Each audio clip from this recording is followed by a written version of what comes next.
Hey, I'm Caitlin. And I'm Eugene, and this is our 2018 ProMaster extended camper van. Let's take a look at it inside. Come on in.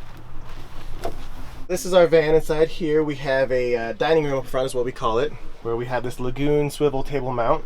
Can cover both spaces right here. We turn it around and it can actually come down the aisle. There's a little more effort to go into that. We decided that we wanted to have swivel mounts here so that we can have a dining area within the van without having to give up space, specifically in our kitchen area that you'll see a bit later, for sitting down to eat.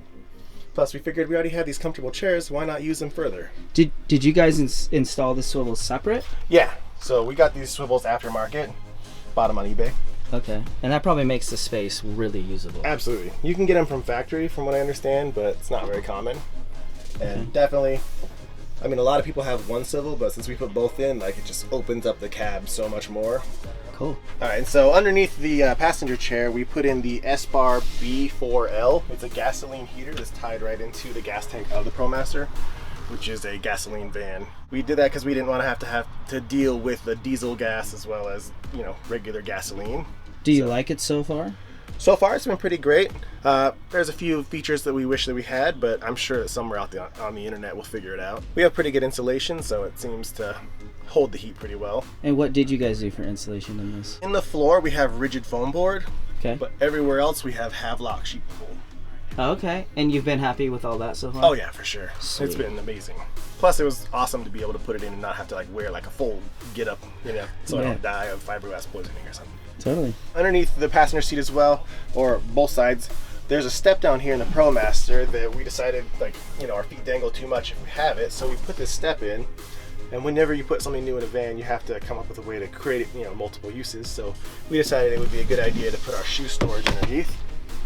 We pull that back and, you know, see some of our shoes. You gotta have sandals in van life, right? That's right. That's a great use of space. Yeah. Yeah, and so in the ProMaster we have the overdriver area, which just comes in all ProMasters. We tend to put all of our window covers up there during the day so that they just stay out of the way. We also have some of our coats and stuff up there. And then we put a cupboard behind the driver, which is just where you put all the stuff that we need to access quickly, like when we really are just setting up at a new camp spot, or like that's where we put like a map if we need it, because, you know, it's 2020 and sometimes you don't have service. That's true, brother. Yeah, so the most important thing in van life is to actually make sure you know where you're going. Because there have been a couple times we end up without service and we don't have GPS, and we're like, okay, well, how do we figure it out? My father-in-law actually got us this atlas, which actually shows all the national park information as well. So it tells us about national parks, and, you know, it shows you this old school methodology of how you get around, right? These crazy old maps. Who knew anything about that? Oh, wow. That's vintage. Yeah.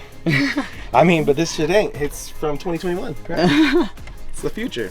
Moving forward here next to our shower, we actually have a full-length pantry. We decided we didn't need any hanging space, but we definitely wanted to have a mirror. And then in here, we just put all our food, all our bathroom stuff, anything that we need to get us through van life. Next up, we got this shower here. It's a 24 by 32 inch pan that we built up. The top comes in a little. As part of being in a van, it has to be a very small shower, and as a bigger guy, we need a little more space, right? We actually put in this folding shower curtain rod, which actually gives us, you know, a good 10 extra inches of space sideways to make it feel a little more open inside. And how many gallons of water do you have? We have a 42-gallon freshwater tank that feeds just our sink and our shower, and then we have a Gerard on-demand hot water heater. Part of building the van, I wanted to make sure all the plumbing was on one side, so our tank and all our plumbing is just within this one wall, which is why you'll see all the water is on this side. All right, so back here we have the sink area. Within the sink, you have a normal faucet. We have a soap dispenser, which actually has a long hose that connects to a big bottle of soap down below, which is kind of nice to have. And then we have a 3-stage water filter, just to make sure that we have, you know, nice fresh tasting water when we have it. Above the sink, we have more cabinets. We don't really put anything kitchen related in there. We have a bathroom side, and the other side like holds like our prescription medication, stuff like that, because, you know, I'm old and I have prescriptions and needs. On this side we have the kitchen, what we call the kitchen, which has our Suburban stove and oven. It's a 17-inch oven with 3 propane burners, which, you know, so far we've had some pretty awesome meals out of this thing. We've really only used the oven to make nachos, but I mean, what else are you gonna do with What an else oven, do you right? need, bro? We actually had nachos just last night. Cool. Up above, you know, we have like our spice cabinet and you know, whatever random stuff happens to end up in there, you know, a water bottle, some Lysol wipes. You don't know what you need in 2020, right? Down below, like with the stove, we have all the drawers to pull out. So when we were building the van, we wanted to have our storage really accessible, and the best way to do that is, you know, have drawers that actually pull out, open up. And then as part of that, we actually installed these hinge holders that actually hold the thing together if we, you know, take a hard corner. They're actually adjustable, which is a good thing, because when we first drove out of our house, all the drawers flew right open and we had to pull away in the Smith's parking lot and adjust them. And those things work real good? Yeah, haven't had a problem yet. Can you send us, give us a link to that? We'll attach it in the video. Yeah, for sure. Cool. Yeah, I mean, even this bottom one, this is like where all our weight is, right? You got a slow cooker, a blender, you know, all hand mixer. What do you need in van life, right? That's right. Further forward in the kitchen, but it's not really a kitchen anymore. This is kind of moving into the bedroom. This box actually holds a vent to our 12-volt air conditioner. We have the Cruising Comfort air conditioner. It's a 5,000 BTU air conditioner. Runs on 12 volt. It's actually a nice little unit. It does really well at holding a temperature, not so great at bringing a van down to temperature. So like their documentation will tell you, run the air conditioner in your van to bring the temperature down, and then use this to kind of maintain that level. Further back above our bed, this is where we put all our clothes, right? So, you know, it's not his and hers, we just intermingle all our stuff because we want accessible stuff here that we can reach from the ground. Nice. And then in the back, we, you know, have more stuff that was like, oh, well, let me think ahead and pull that out before I get back there. Otherwise, you gotta jump up on the bed, which can be an issue because our bed's pretty high. Built it up pretty high because I wanted it to be very sturdy. I'm a plus size guy and I wanted to make sure the thing wasn't gonna break under my weight, so I overbuilt this. Probably could hold, you know, 30-40 people on it without breaking now, but I just wanted to make sure it wasn't gonna break. Yeah, and then how big is your fridge here? Our fridge, so we have the NovaCool, I believe is the 5400, and I believe it's a 3.4 cubic liter or cubic foot fridge. It's actually pretty large. I don't know if you can see all the way back. So stuff to the brim of stuff that we were planning on using here at the Wolfpack Roundup. In the back, in the bed, right? We built a big step because we can't jump up onto this thing. It's pretty high. It's actually 37 inches to the top of the bed.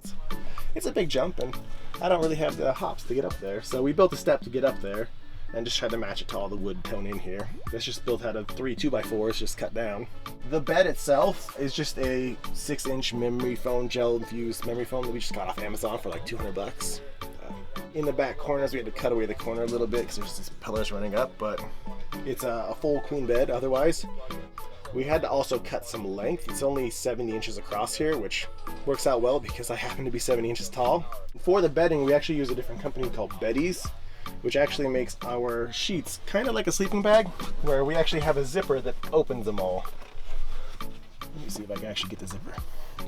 So yeah, so we can just zip it up and, you know, it looks like we made our bed in the morning, but really we just, you know, zip it up and it looks made. Oh, we're gonna need a link for that too. Oh, absolutely. I've been telling everyone I know about this since we got here because I feel like it's the perfect thing for van life. Because like, look, our bed's made, but you saw how much I just made it real quick. Nice. That was also one of the reasons that we made a fixed bed, is we didn't want to have to make our bed every day because making a bed sucks. Mm-hmm. And you know, I see people, you know, it's great to have the bench seating and the conversion, you know, bed, but at the end of the night, I just want to jump into bed. I don't want to have to like, oh, hang on, let me get the cushions and, you know, put all the sheets and shit on. So I hear you. And in the ceiling, we wanted to have maximum ventilation, so we got the Max Air fans. We actually have 2 Max Air fans. One's right here, kind of servicing the shower and the kitchen.